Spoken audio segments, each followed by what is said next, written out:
Hello guys, kamusta kayong lahat? Welcome ulit sa ating YouTube channel.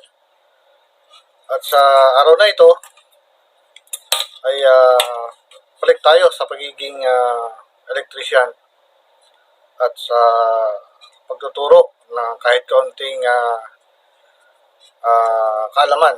Yan, para sa mga baguhan na gustong matuto o magka-idea sa electrical. Yan, kung kayo papasok sa TESDA, meron na kayong idea o kaya kukuha ng course na electrician, ay makatulong ako sa inyo at makapagbigay ng konting idea. Ngayon, may hawak ko ngayon na isang lighting fixture na may bulb. Ito, kinonvert na natin sa direct kasi dati ito naka-trans. Operated ng transformer. Pero kinancel ko kasi nga pinakita ko doon sa manager namin kung aprubahan niya yung ganito kasi ang mahal na ng bilihin ng mga gamit para sa electrical, yung mga lightings, mga transformer, napakamahal na. Kaya nagsample ako nito para hindi na siya operated ng transformer at maliwanag din naman siya.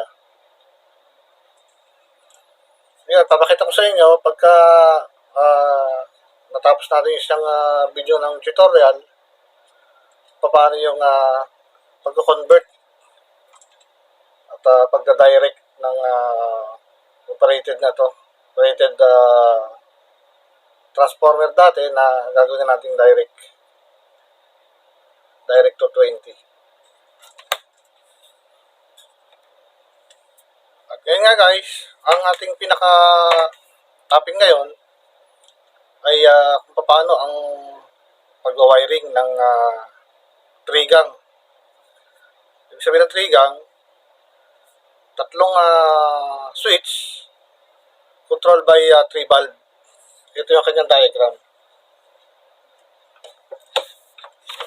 So guys, nasa blue book natin. Ayan. So, siyempre, sa una, tuturo natin kung paano yung pagbasa ng diagram ito bago tayo pumunta sa actual.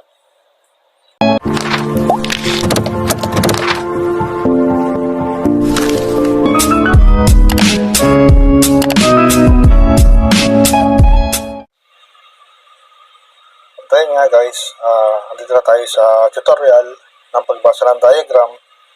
Makikita nyo, ito yung trigang diagram to 20 volts. Ngayon, narito yung ating circuit breaker, line 1, earthing, saka yung line 2. At ito yung ating mga switch. Ayan. Trigang, 1, 2, 3. At ito yung ating mga bulb. Ito isa, dalawa, tatlo. Ngayon, paano makokontrol ng switch yan? Makikita ko sa inyo kung paano yung pag-wiring ng trigang controlled by 3 bulb. Ngayon, mag-umpisa tayo dito sa circuit breaker sa line 1. Ang ginagamit natin dito kalimitan na wire ay red. So yung hot papunta ng switch dito. Hahanapin natin dito yung common. May nakalagay naman dyan sa mga switch na common. Ayan. Line 1, papunta siya sa common ng switch. Ayun yung tinatawag na hot. Ayan. Tapos mag-splice tayo ng wire papunta rito sa kabilang switch. Ayan. Dito sa common ulit. Tapos kukuha ulit tayo dito ng supply sa common sa pangalawang switch. Papunta naman dito sa pangatlo. Hanapin ulit natin yung common dito. Doon natin siya ilalagay. Ayan guys. Ito siya.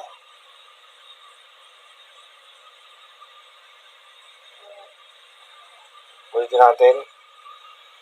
Yung line 1 na tinatawag nating hot, papunta siya sa switch sa common.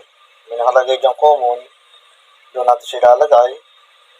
At maglalagay tayo siya ng isang wire para papunta dito sa pangalawang switch. Doon ulit natin ilalagay sa common. Yung pangalawang switch, maglalagay pa ulit tayo ng isang wire para masuplayan natin doong pangatlong switch. Doon ulit natin ilalagay sa common. And guys, tapos tayo dito sa supply ng switch, yung hot. Punta naman tayo sa line 2. Yan. Yung line 2, papunta naman yan dun sa mga ilaw. Yan. Tapos yung isang wire natin, displace tayo dito ng isa pang wire. Papunta naman siya doon sa pangalawang ilaw natin. Pagkadating dito sa pangalawang ilaw, mag-displace ulit tayo ng isang wire. Papunta naman dito sa pangatlo. Ayan guys, ulitin natin. Yung line 2, papunta siya sa ilaw. Ayan. Pagdating sa ilaw, magdadagdag tayo ng isa pang wire. Kalimitan na ginagamit yan, black, para hindi tayo malito. Ayan. Magdadagdag tayo isang wire, papunta naman sa pangalawa. Pagdating sa pangalawang bulb, dadagdag ka uli ng isa, papunta naman sa pangatlong wire. Ito na yung last. Ayan guys. Pagkatapos, punta naman tayo sa switching. Ito yung tinatawag na return. Ito yung return. Ayan. Nakalagay diyang return. Sa mga switch natin, bawat switch may nakalagay dyan L1. Doon natin ilalagay yung return. Galing dito sa ilaw, papunta rito sa switch natin. Yan, ilalagay naman natin dito sa L1. May nakalagay na L1 dyan sa ating ilaw, sa ating device. Tapos itong pangalawa, ganun din. Nilagay tayo ng isang wire dyan. Ang ginagamit namin ditong kulay, blue, para hindi tayo malito. Papunta ulit sa pangalawang switch. Doon ulit natin ilalagay sa L1. At ganoon din sa pangatlong bulb natin, lagay tayo ng wire dito, pababa, papunta ulit sa ating pangatlong switch. Ayan guys. Ngayon, yung earthing, yung letter E na yan ay ikakabit natin sa body ng fixture. Yan, meron yan lagayan talaga dyan. Ang kulay ng earthing natin ay kulay green. Yan, i-place mo lang siya dyan. Napunta rito sa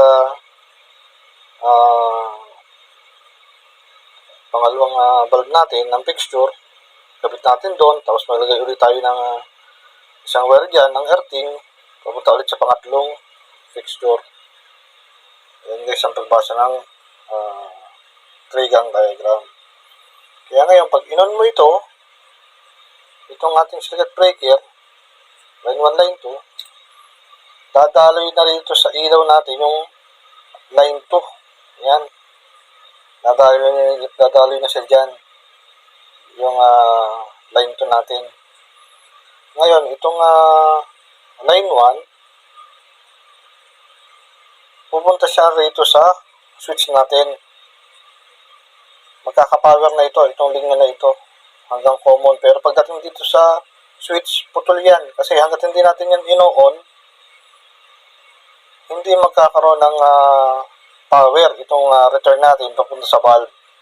Saka pa lang siya sisindi pag yan ay ating in-on yung switch.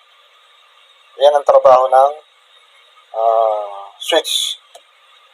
Kung hindi natin kailangan ng ilaw, ng liwanag, pwede natin siyang mapatay buhay dito sa switch. At ganoon din ang senaryo dito sa pangalawa at saka sa pangatlo. Lahat yan dito, may supply na yan. Pag inon mo yung breaker, kaya lang putol pa siya rito sa switch natin. Pag inon natin yung switch, saka pa lang may energize itong ilaw natin kasi dadaloy na rito yung power. Yan guys. Ganyan ang pagbasa ng diagram. Ayan ang ating 3-gang diagram. 220 volts.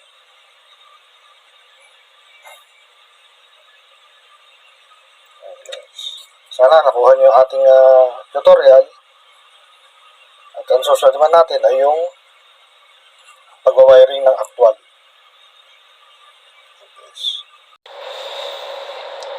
At ayan guys, nagbabalik tayo. Ito na yung ating actual na ipakikita. Yung sinasabi natin na 3-gang controlled by 3 valve. Kaya nakita nyo sa ating screen, ito, ayan yung kanyang diagram. At ang kailangan lang natin, 2-pole na circuit breaker para safety yung ating gagawin. Yung 3-gang switch, ito lang yung gagawin natin kasi kaysa dun sa individual, kalimita kasi sa site, ito yung mga ginagamit. Ayan, 3-gang.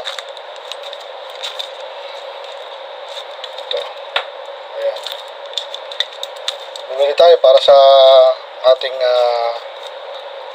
actual demo.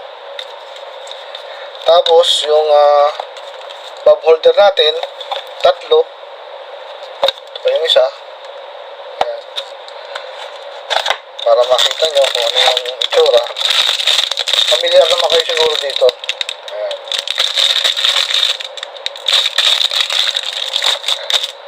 Tapos yung ating 220 na threaded valve. Ayan. Para sa ating pagdedemo. Ngayon guys, meron tayong mga wire. Ayan. At saka mga hand tools. Ito. Yan guys ang ating mga gagamitin para maipakita sa inyo yung actual na pagwawiring ng 3-gang. Ayan. O 3 switch na kokontrol sa 3 valve. Yan guys, panoorin nyo at sana makapagbigay ako ng kaunting kaalaman sa inyo at sa mga interesado. Doon naman sa mga kasamahan natin na electrician at alam na nila ito ay para lang po dun sa mga baguhan na gustong matuto ng electrical. Yan guys, at sana sa video na ito ay makatulong ako para magkaroon kayo ng konting idea o konting kaalaman para sa mga gustong matuto. Yan guys, panoorin nyo to.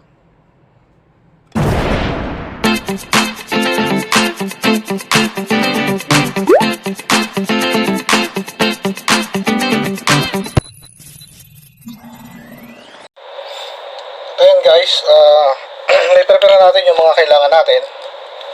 Papakilala ko lang sa inyo bago tayo humawak ng electrical. Siguraduhin natin nakapatay yung ating mga circuit breaker. Ayan, para maiwasan natin yung aksidente. At kailangan ay magsuot tayo ng gloves. Ayan. lalo na sa mga bago pa lamang natututo, magsuot tayo ng gloves para safety tayo. And guys, umpisahan na natin, mag-wiring na tayo. At ayan guys, umpisahan natin yung pag-wiring. Ito na yung ating mga holder. Ayan, ito na yung ating itong dalawang holder, bali tatlong holder yan. Umpisahan natin sa pag-wiring dito sa holder. Kasi depende naman yan sa inyo kung ano yung gusto nyong unahin. Ako, ang unahin natin ay yung sa mga holder. Ngayon, gamit natin to sa isang holder. Bali tatlong ano yan, yung gitna, ito yung para sa grounding natin. Ayan. Kaya lang itong nabili ko na holder na plastic, wala siyang body ground. Ayan. Kaya dalawang screwan lang yung meron siya, pati itong isa. Kaya ngayon guys, para hindi rin kayo masyadong malito, hindi na muna tayo maglalagay ng body ground. Kasi isa lang naman yung malalagyan natin. Mas maganda siguro yung kompleto. Yan guys, umpisahan na natin. Unahin natin itong isang holder. Lagyan natin ng line 2. Kung ang supply nyo naman ay line to neutral, ang tawag dito ay yung itong anong to ay neutral. Kung face to face naman ay yung line 1, line 2. Sa atin ang tawag line to ground. Kabit natin dito yung isa.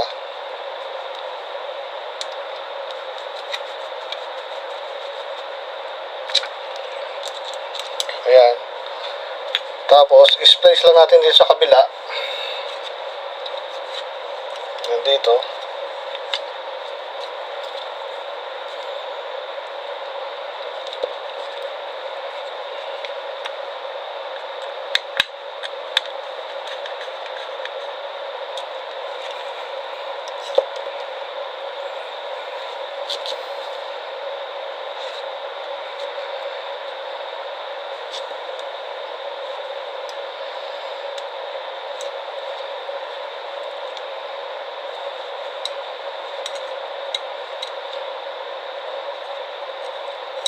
Pwede nyo siyang putulin kung may hirapan kayo na mag-splice mga ganito, magtalop ng wire. Ako, kaya ko naman siyang hindi putulin, kaya yan, binaluktot ko na lang, niliko ko na lang.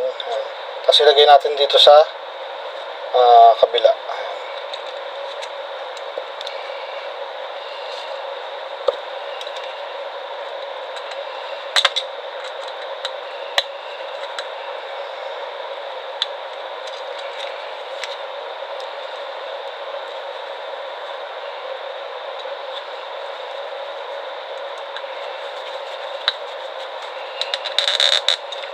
Yan.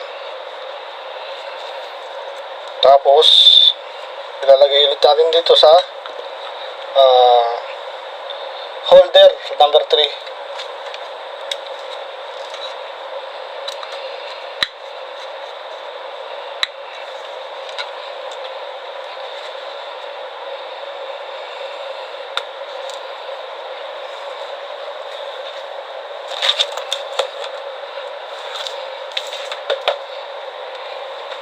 Tayo ng kasi kailangan pa natin isang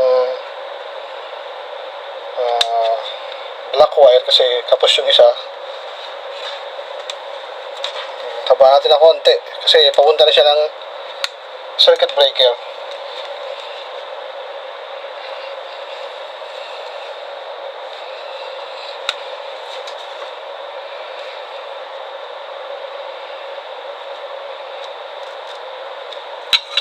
Yan, ito na yung ating panghuling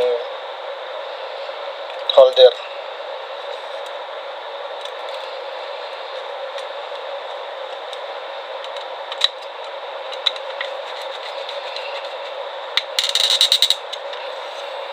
Ayan guys, naikabit na natin yung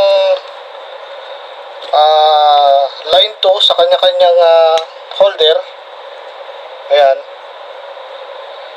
Para lang siya nakaparallel. Ayan o.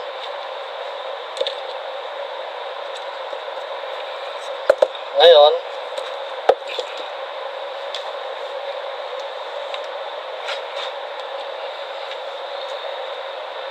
itong dulo ng ating line 2 o hat ng ilaw, ilalagay natin sa line 2 ng circuit breaker dito. Ito siya.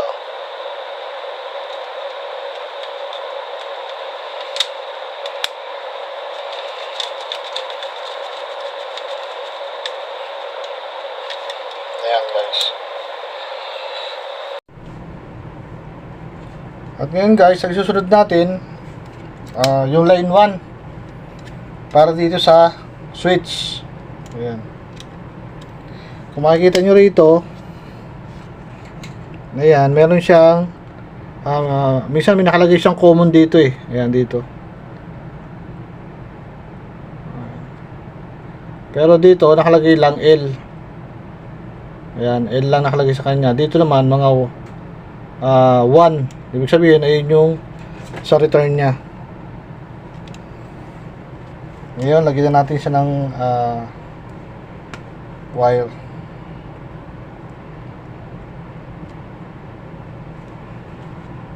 Ngayon, dito natin ilagay sa ibaba. Sa ibaba siya ng switch. Lagay siya natin ganyan.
Ayan guys, ganito ang mangyayari.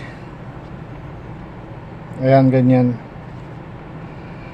Kasi kaya tayo naglagay ng wire dito para dito siya kukuha ng hot para dito sa kabilang mga switch. Ayan, siya yung magbibigay ng power dito para sa kabila. Kasi ito yung papunta ng line 1. Ito yung hot ng ating switch.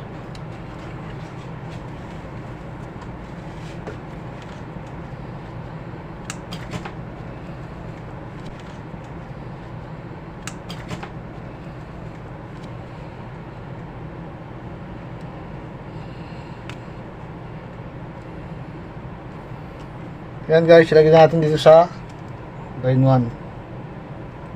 Ito. Ilagay natin siya dito sa line 1.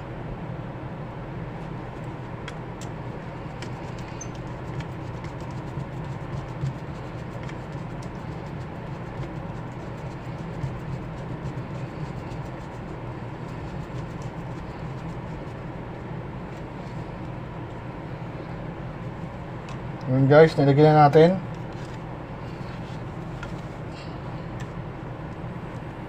Ngayon, ang gagawin naman natin, yung return. Ayan. Ang kulay ng return natin, ang sinusunod namin dito, ay yung kulay blue.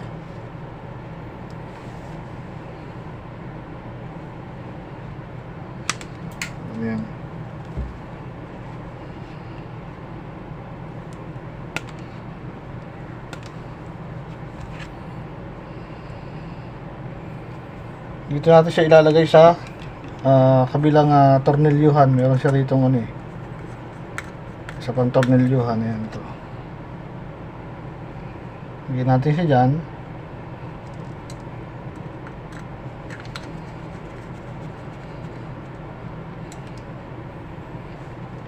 Tapos ito, pupunta siya rito sa switch natin dito sa ibabaw. Dito.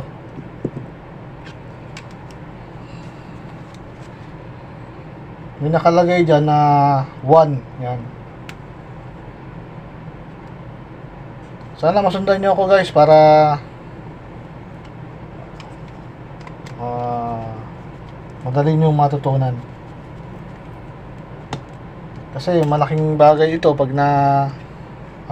natutunan nyo yung basic na to. Para kung sakali na may bala kayong mag-aral ng electrical, ay medyo marunong na kayo, hindi na kayo masyadong mahihirapan. Yan, kunin naman natin isang return para sa pangalawang switch natin at sa pangalawang bulb natin. Nilagyan natin.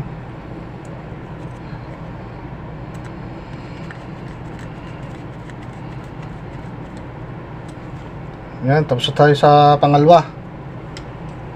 Ayan. Susunod natin yung isa.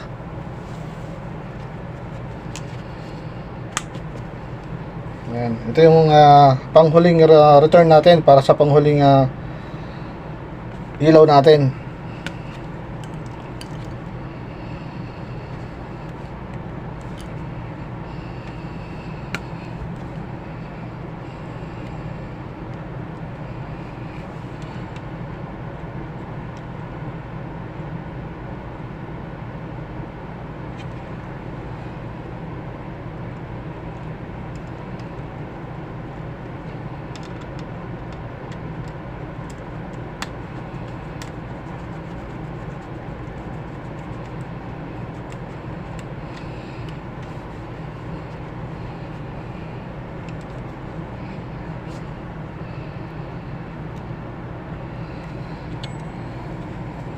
Yun guys, nasa pangatlo na tayo.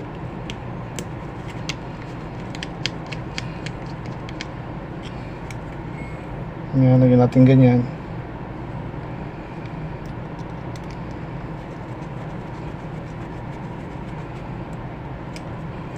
Yun guys, kompleto na yung ating wiring. Yung line to, ito na. Tapos naglagay tayo ng isa pang wire dito papunta sa kabila para magkaroon siya ng supply ng hot sa ilaw dito sa pangalawa at ganoon din doon sa dito sa pangatlo. Ngayon guys, lalagyan natin siya ng bulb.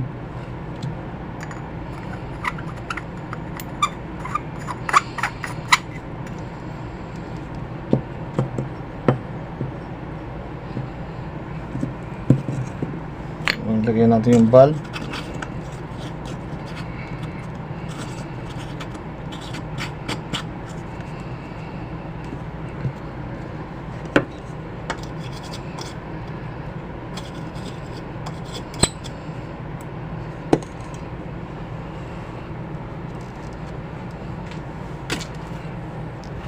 Ngayon guys, nakompleto na natin. Pwede na natin siyang testingin. Yan. At ayan guys, tapos na natin siyang wiringan. Sana nasundan niyo yung ating pag-wiring. Ayan. Bago natin siya i-energize, gumamit tayo ng clammeter.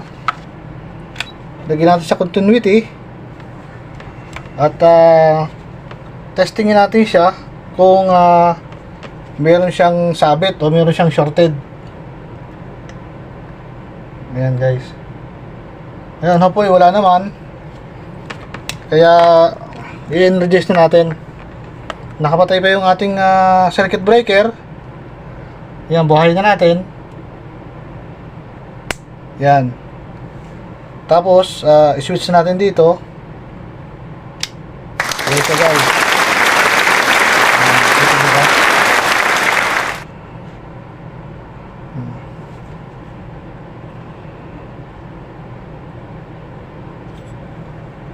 Tapos, yung isa.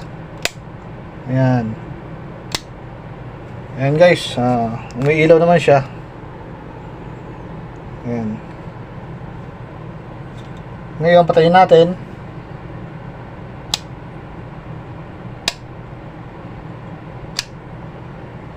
Ayan guys, ang pag-wiring ng trigang. Control sa tatlong bulb natin. Ayan, sindihan rin natin. Ayan yung switch number 1, number 2, number 3. Ayan guys, sana nakatulong sa inyo itong video na to. At sana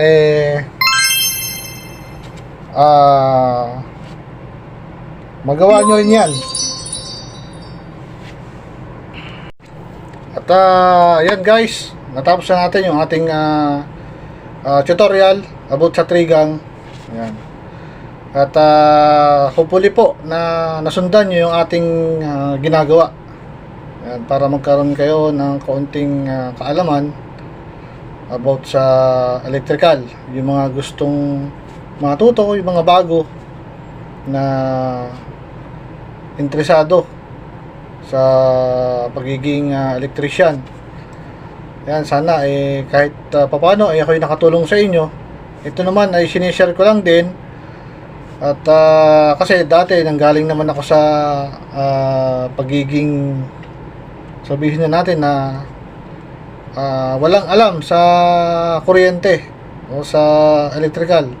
Ito ay magagamit nyo balang araw kung kayo ay nag-aaral ng electrical, at ganoon din sa inyong bahay kung kayo naman desididong matuto na mismo kayo na ang mag-wiring ng inyong tahanan. At ayan guys, dito na natin tatapusin tong video na to. Marami pong salamat dun sa umabot sa video na to. Marami pong salamat dun sa mga nag-subscribe at patuloy pang magsusubscribe. Yan, pakisuportahan po ang ating YouTube channel. Yan, at sana po ay mapalaki natin ito at nang marami pa tayong ma-share na video sa mga trabaho ng maintenance at sa pagiging isang electrician. Sabi ko nga po sa inyo, ako po ay hindi professional. Ang nagdala lang po sa akin sa trabaho ito, yung aking experience dito sa trabaho dito sa ibang bansa. Kung gusto nating tulungan ang ating sarili na ma-improve, ayan, sana po patuloy nyong panoorin ang ating mga ginagawa, ayan, dito sa channel na to. Ayan guys, maraming salamat, mabuhay po kayo. At sa ating mga kapatid na Muslim, Assalamualaikum warahmatullahi wabarakatuh. Peace out.